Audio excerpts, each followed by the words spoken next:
श्री जगदम्बिकायै नमः। ओम ऐं ह्रीं क्लीं चामुंडायै विच्चे। श्रीमद्देवी भागवत पुराण प्रथम स्कंध अध्याय 15। सुखदेव जी का विवाह के लिए अस्वीकार करना तथा व्यास जी का उनसे श्रीमद्देवी भागवत पढ़ने के लिए कहना। श्री शुकवाच नाहं गृहं करिष्यामि दुःखदं सर्वदा पितः भागुरासोदृशं नित्यं बंधनं सर्वदेहिनां। श्री सुखदेव जी बोले, हे पिताजी, सर्वदा दुख देने वाले गृहस्थाश्रम को मैं कभी स्वीकार नहीं करूँगा, क्योंकि पशु पक्षियों को फंसाने वाले जाल के समान यह आश्रम सभी मानवों के लिए सदा बंधन स्वरूप है। धन चिंता तुराणां ही को सुखं तात दृश्यते स्वजनैः खलु पीड्यन्ते निर्धना लोलुपा जना। हे तात, धन धान्य की चिंता में व्याकुल लोगों के लिए सुख कहाँ दिखाई पड़ता है। निर्धन और लोभ के वशीभूत मनुष्य अपने ही परिवारजनों द्वारा सर्वदा कष्ट पाते रहते हैं। इंद्रोऽपि न सुखी तादृग्यादृशो भिक्षु निष्प्रियः कोऽन्यः स्यादिह संसारे त्रिलोकी विभवेशति। इंद्र भी वैसे सुखी नहीं रहते जैसा एक सुखी निष्प्रिय भिक्षुक रहता है।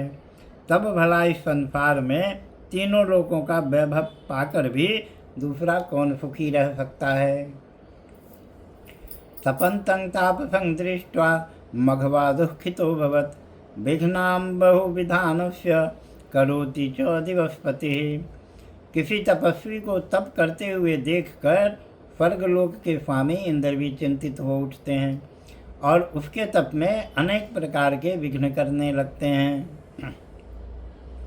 ब्रह्मापि नो सुखी विष्णु लक्ष्मीं प्राप्य मनोरमां खेदं प्राप्नोति सततं संग्रामैरसुरैः सह करोति विपुलान्यत्नां तपश्चरति दुश्चरं रमापतिरपि श्रीमान कस्यास्ति विपुलं सुखम। ब्रह्मा भी सुखी नहीं है और मनोरम लक्ष्मी को पाकर विष्णु भी सुखी नहीं है। उन्हें भी दैत्यों के साथ युद्ध के द्वारा निरंतर कष्ट सहन करने पड़ते हैं। उन ऐश्वर्यशाली रमापति विष्णु को भी सुख प्राप्ति के लिए अनेक प्रयत्न करने पड़ते हैं और कठोर तपस्या करनी पड़ती है। इस संसार में किसको बहुत सुख है। शंकरो भी सदा दुःखी भवत्येव च वेद्यहम् तपश्चर्यां प्रकुर्वाणो दैत्य युद्धकरः सदा। भगवान शंकर भी सदैव दुखी रहते हैं, ऐसा मैं जानता हूँ, क्योंकि वे सदैव तपस्या करते हुए भी दैत्यों से युद्ध करते रहते हैं। कदाचिन्न सुखी शेते धनवानपि लोलुप निर्धनस्तु कथं तात सुखं प्राप्नोति मानव जानन्नपि महाभाग पुत्रं वा वीर्य संभवम् नियोक्ष्यसि महाघोरे संसारे दुःखदे सदा। हे तात, जब धनवान होते हुए भी लोभी मनुष्य कभी भी सुखपूर्वक सो नहीं पाता, तब भला निर्धन मनुष्य कैसे सुख पा सकता है। इसलिए हे महाभाग, यह जानते हुए भी आप अपने तेज से उत्पन्न पुत्र को दुखदायक तथा महाभयानक संसार में क्यों लगा रहे हैं। जन्म दुःखं जरा दुःखं दुःखं च मरणे तथा गर्भवासे पुनर्दुःखं विष्ठामूत्रमये पितः तस्मादतिशयं दुःखं तृष्णालोभसमुद्भवं याचन्यां परमं दुःखं मरणादपि मानद। हे पिताजी, जहाँ जन्म में दुख, बुढ़ापे में दुख, मरण में दुख तथा पुनः विष्ठा और मूत्र से भरे हुए गर्भ में दुख सहन करना पड़ता है, उससे भी अधिक दुख तृष्णा और लोभ से उत्पन्न होता है। हे मानद, मरने से भी अधिक दुख मांगने में होता है। प्रतिग्रह धना विप्रानो बुद्धिबल जीवना पराशा परमं दुःखं मरणं च दिने दिने। ब्राह्मण प्रतिग्रह द्वारा धन प्राप्त करते हैं और वे बुद्धि बल का उपयोग नहीं करते। दूसरे के भरोसे पर रहना परम दुखकर है तथा वह अहरनिश मृत्यु के समान होता है। पठित्वा वक्लां वेदां शास्त्राणि च समन्ततः गत्वा च धनिनां कार्या स्तुतिः सर्वात्मना बुधे एकोदरस्य का चिंता पत्रमूलफलादिभिः येन केनाप्युपायेन संतुष्ट च प्रपूर्यते। सभी वेद शास्त्रों का भली भांति अध्ययन करके भी विद्वानों को धनिकों के पास जाकर सब प्रकार से उनकी प्रशंसा करनी पड़ती है। केवल पेट के लिए कोई चिंता की बात नहीं, उसे तो केवल पत्र फल एवं कंद मूल आदि से किसी भी प्रकार संतुष्टिपूर्वक भरा जा सकता है। भार्या पुत्रास्तथा पौत्राः कुटुम्बे विपुले सति पूर्णार्थं महद्दुःखं क्व सुखं पितरद्भुतम्। हे पिताजी, भार्या पुत्र पौत्र आदि बड़े कुटुंब के पालन में तो अनेक कष्ट सहने पड़ते हैं। ऐसी दशा में गृहस्थ को सुख कहाँ है।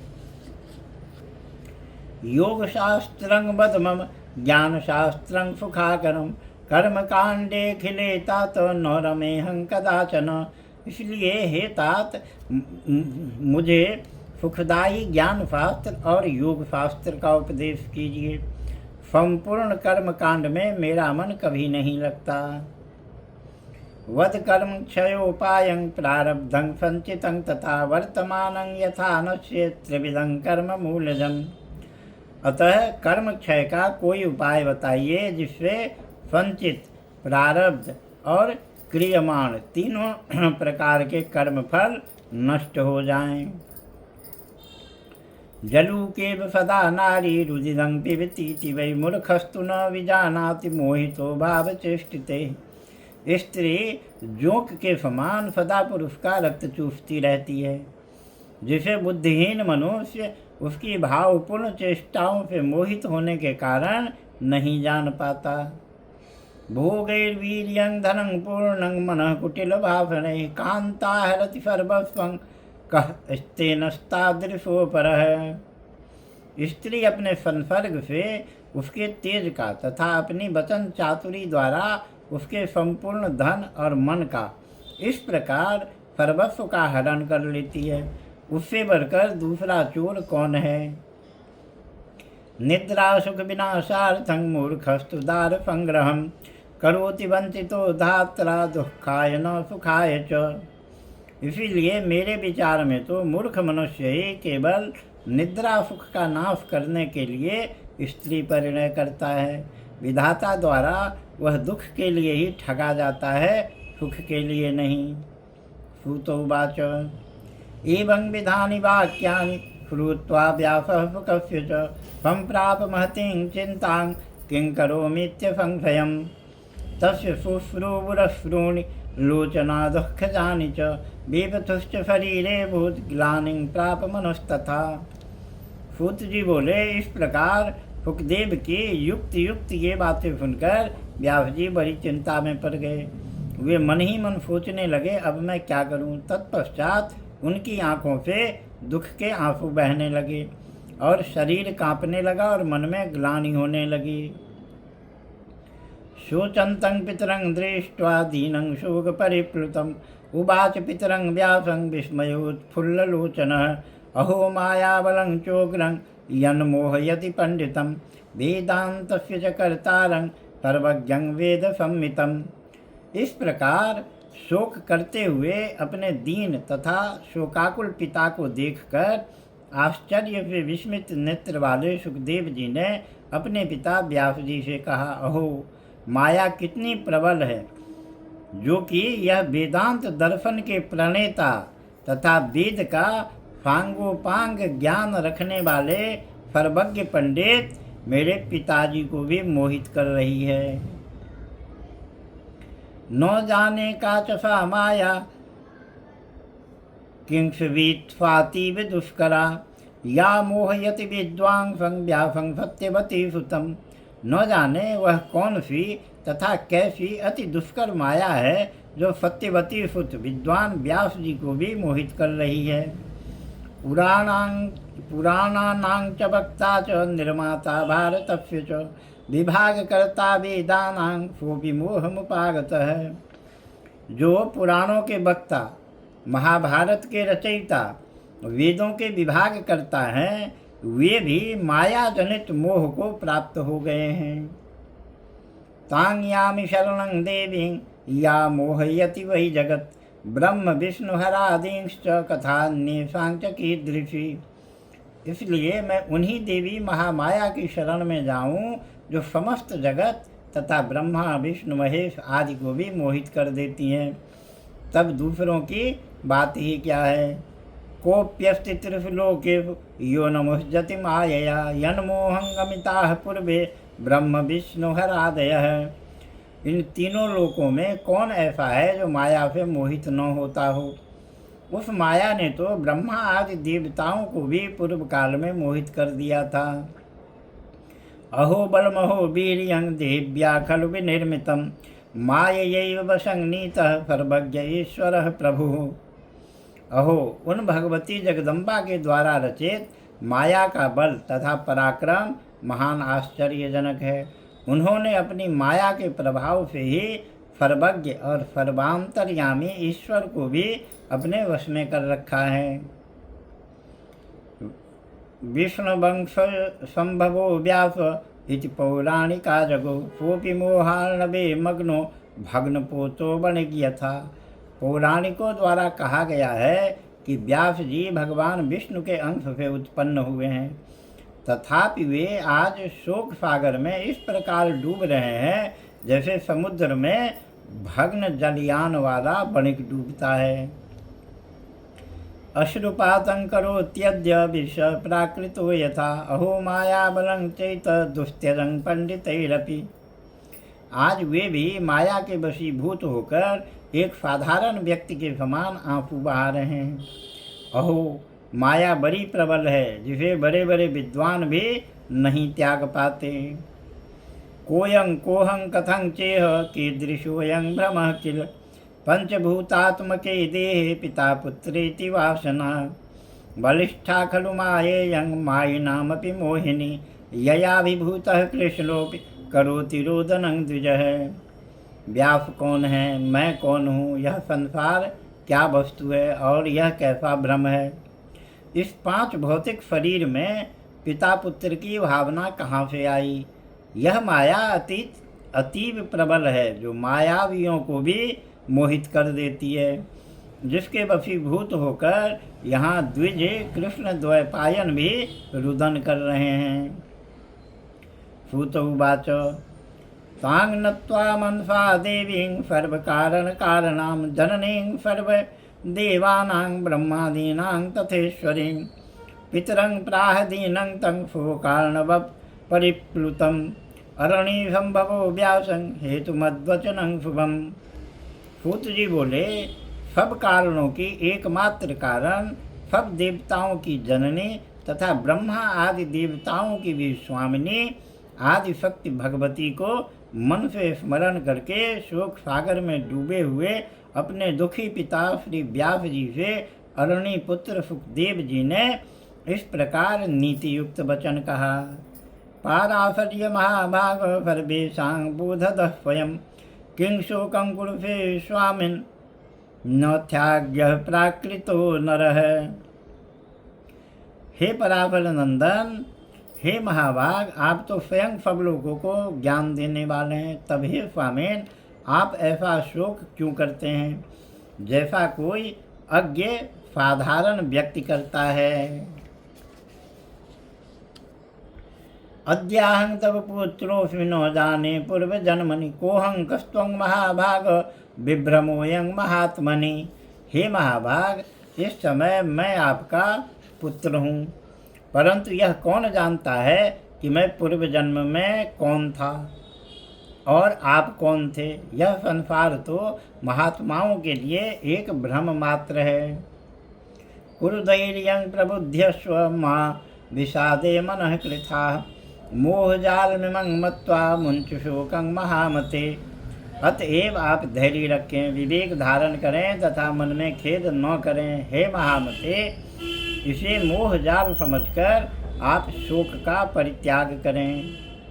क्षुधा निवृत्तिर्भक्ष्येन न पुत्र दर्शनेन च पिपासा जलपानेन याति नैवात्मजेक्षणात् घ्राणं सुखं सुगन्धेन कर्णजं श्रवणेन च स्त्री सुखं तु स्त्रिया नूनं पुत्रोऽहं किं करोमि ते। भूख भोजन से मिटती है, पुत्र के देखने से नहीं। प्यास भी जल पीने से मिटती है, केवल पुत्र दर्शन से नहीं। इसी प्रकार सुगंधित पदार्थ से नाक को तथा अच्छी बातों से कानों को एवं स्त्री से विषय सुख का आनंद मिलता है। मैं आपका पुत्र हूँ, बताइए मैं आपके लिए क्या करूँ। अजीगर्तेन पुत्रोपि हरिश्चंद्राय भूभुजे पशुकामाय यज्ञार्थे दत्तो मौल्येन सर्वथा। सुखानां साधनं द्रव्यं धनात् सुख समुच्चय धनमर्जय लोभश्चेत् पुत्रोऽहं किं करोम्यहम्। किसी समय अजीगर्त नामक ब्राह्मण ने धन लेकर अपने पुत्र सुनहस्वेप को यज्ञ पशु के रूप में राजा हरिश्चंद्र के हाथ बेच दिया था। सुख का साधन केवल धन ही है, धन ही सुख की राशि है। अतः यदि आपको लोभ हो तो धन का संचय कीजिए। मैं आपका पुत्र हूँ, अतः आपके सुख के लिए मैं क्या करूँ। मांग प्रबोधय बुद्ध्या त्वं दैवज्ञोऽसि महामते यथा मुच्येयमत्यन्तं गर्भवाप भयान मुने। हे महामते, आप दैवज्ञ हैं, अतः हे मुने आप मुझे अपनी बुद्धि से ऐसा ज्ञान दीजिए जिससे मैं गर्भवास जनित महान भय से मुक्त हो जाऊं। दुर्लभं मानुषं जन्म कर्म भूमा विहानग तत्रापि ब्राह्मणत्वं वे दुर्लभं चोत्तमे कुले। हे पवित्रात्मन, इस कर्म भूमि में मनुष्य जन्म अति दुर्लभ है, उसमें भी उत्तम कुल में ब्राह्मण का जन्म और भी दुर्लभ है। बद्धोहमित में बुद्धिर नाप सरपति चित्ततः संसार वासना जाले निविष्टा वृद्धि कामिनी। मैं आबद्ध हूँ, यह बुद्धि मेरे चित्त से नहीं हटती। संसार के वासना जाल में यह उत्तरोत्तर बढ़ती हुई फंसती ही जाती है। सूत उवाच इत्युक्तस्तु तदा व्यासः पुत्रेणामित बुद्धिना प्रत्युवाच सुखं शान्तं चतुर्थाश्रम मानसम। सूत जी बोले, असीम बुद्धि वाले अपने पुत्र सुखदेव के ऐसा कहने पर व्यास जी ने शांत एवं संन्यास आश्रम के लिए उत्सुक मन वाले सुखदेव जी से कहा। व्यास उवाच पठपुत्र महाभाग मया भागवतं कृतं सुभग्न चाति विस्तरणं पुराणं ब्रह्म संहितं। व्यास जी बोले, हे महाभाग पुत्र, मेरे द्वारा रचित श्रीमद् देवी भागवत पुराण को तुम पढ़ो। वेद तुल्य यह पवित्र पुराण अधिक विस्तृत भी नहीं है। स्कंधा द्वादश तत्रैव पंचलक्षण संयुतम फलवेशांच पुराणानां भूषणं मम सम्मतम्। इसमें 12 स्कंध हैं, यह पुराणों के 5 लक्षणों से युक्त हैं। मेरे विचार में यह पुराण सभी पुराणों का आभूषण है। सत् सज्ञान विज्ञानं श्रुतमात्रेण जायते येन भागवते नेह तत्पठत्वं महामते। हे महामते, जिस भागवत के सुनने मात्र से सत और असत वस्तुओं का यथार्थ ज्ञान हो जाता है, उसे तुम पढ़ो। वटपत्र स्वयानाय विष्णवे बालरूपिणे केनास्मि बालभावेन निर्मितोऽहं चिदात्मना।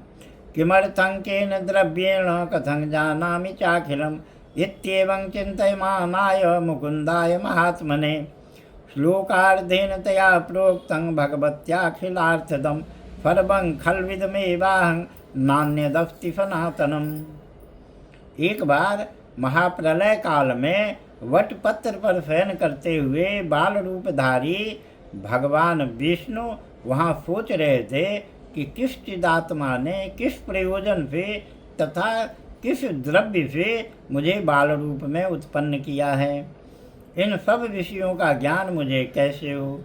इस प्रकार चिंतन कर रहे महात्मा बाल मुकुंद से उन आदि शक्ति भगवती ने संपूर्ण अर्थ को प्रदान करने वाले ज्ञान को आधे श्लोक में ही इस प्रकार कहा। सर्वं खल्विदमेवाहं नान्यदस्ति सनातनम, अर्थात यह सब कुछ मैं ही हूँ और दूसरा कोई भी सनातन नहीं है। तद्वचो विष्णुना पूर्वं संविज्ञातं मनस्यपि केनोक्ता वाग्यं सत्या चिन्तयामास चेतसा। कथं वेद्मि प्रवक्तारं स्त्री पुंसो वा नपुंसकम् इति चिंता प्रपन्नेन धृतं भागवतं हृदि पुनः पुनः कृतोच्चारस्तस्मिन्नेवास्ततेजसा। बटपत्रे शयानः सन्नभूचिन्तासमन्वितः। यह बात पहले भी भगवान विष्णु के हृदय में उत्पन्न हुई थी, इसलिए अब वे सोचने लगे कि इस सत्य वचन का उच्चारण किसने किया। इस कहने वाले को मैं कैसे जानूं, वह स्त्री है या पुरुष अथवा नपुंसक है। ऐसी चिंता वाले भगवान विष्णु ने भागवत को हृदय में धारण किया और उसी श्लोकार्ध में मन लगाए हुए वे बार बार उसका उच्चारण करने लगे। इस प्रकार वटपत्र पर सोए हुए वे भगवान विष्णु चिंतातुर हो गए। तदा शांता भगवती प्रादुराभ चतुर्भुजा भंग चक्र गदा पद्म बरायुधरा शिवा। दिव्यांबरधरा देवी दिव्यभूषण भूषिता संयुता स्वदृशीभिश्च फकीभिः स्वविभूतिभिः। प्रादुर्बभूव तस्याग्रे विष्णोरमित तेजः मंदस्याहं प्रयुञ्जाना महालक्ष्मी शुभानना। उसी समय शंख चक्र गदा पद्म इन श्रेष्ठ आयुधों को धारण किए हुए चतुर्भुजा शांति स्वरूपा शांता शिवा दिव्य वस्त्राभूषणों से सुसज्जित होकर अपने ही समान विभूतियों वाली सखियों सहित प्रादुर्भूत हुई।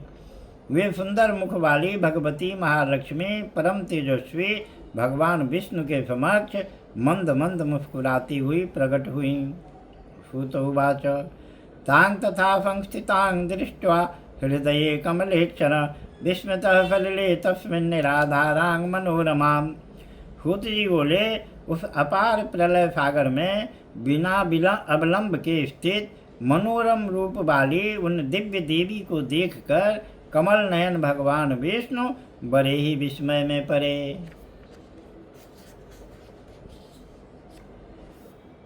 रतिर्भूतिस्तथा बुद्धिर्मतिः कीर्तिः स्मृतिर्धृतिः श्रद्धा मेधा सदा स्वाहा क्षुधा निद्रा दया गतिः। तुष्टि पुष्टि क्षमा लज्जा जिम्रा तंद्रा च शक्तयः संस्थिताः सर्वतः पार्श्वे महादेव्याः पृथक पृथक। वहाँ रति भूति बुद्धि मति कीर्ति स्मृति धृति श्रद्धा मेधा स्वधा स्वाहा क्षुधा निद्रा दया गति तुष्टि पुष्टि क्षमा लज्जा जृंभा तंद्रा, ये शक्तियाँ अलग अलग रूप में उन महादेवी के समीप सभी ओर खड़ी थीं। बरायुधरा सर्वा नाना भूषण भूषिता मंदार माला कुलिता मुक्ताहार विराजिता। वे सभी श्रेष्ठ आयुध धारण किए हुए थी, नाना प्रकार के आभूषणों से विभूषित थी तथा उनके हृदय पर मंदार की मालाएं और मोतियों के हार सुशोभित हो रहे थे। तां दृष्ट्वा ताश्च संवीक्ष्य तस्मिन्ने कार्णवे जले विस्मयाविष्ट हृदय संबभूव जनार्दनः। उन भगवती महालक्ष्मी तथा उनकी सभी अन्यान्य सखियों को उस प्रलय सागर के जल में उपस्थित देखकर भगवान विष्णु के मन में बड़ा विस्मय हुआ। चिंतयामास सर्वात्मा दृष्टमायोति विस्मितः कुतो भूताः स्त्रियः सर्वाः कुतोऽहं बटतल्पगः। अस्मिन्ने कार्णवे घोरे न्यग्रोधः कथमुत्थितः केनाहं स्थापितो अस्म्यत्र शिशुं कृत्वा शुभाकृतिम्। इस प्रकार भगवती की माया देखकर अति चकित सर्वात्मा भगवान विष्णु सोचने लगे, ये देवियाँ कहाँ से आ गई, मैं बटवृक्ष के पत्ते पर कैसे आ गया, इस एकार्णव महासागर में बटवृक्ष कहाँ से उत्पन्न हो गया। और किसके द्वारा मैं सुंदर स्वरूप वाला बालक बनाकर उस पर स्थापित किया गया हूँ। ममेयं जननी नो वा माया वा कापि दुर्घटा दर्शनं केनचित् त्वद्य दत्तं वा केन हेतुना। ये मेरी माता तो नहीं है, अथवा यह कोई दुर्घट माया है। किसने और किस कारण से मुझे इस समय दर्शन दिए हैं। किं मया चात्र वक्तव्यं गंतव्यं वा क्वचित् मौनमास्थाय तिष्ठेयं बालभावाद तंद्रितः। अब मैं इस विषय में क्या कहूँ। मैं यहाँ से कहीं चला जाऊँ अथवा मौन धारण करके बाल भाव से सावधान होकर यहीं स्थित रहूँ। श्रीमद्देवी भागवते महापुराणे अष्टादशसाहस्र्यां संहितायां प्रथम स्कंदे शुक वैराग्य वर्णनं नाम पंचदशोऽध्यायः। श्री जगदम्बिकायै नमः। ओम ऐं ह्रीं क्लीं चामुण्डायै विच्चे।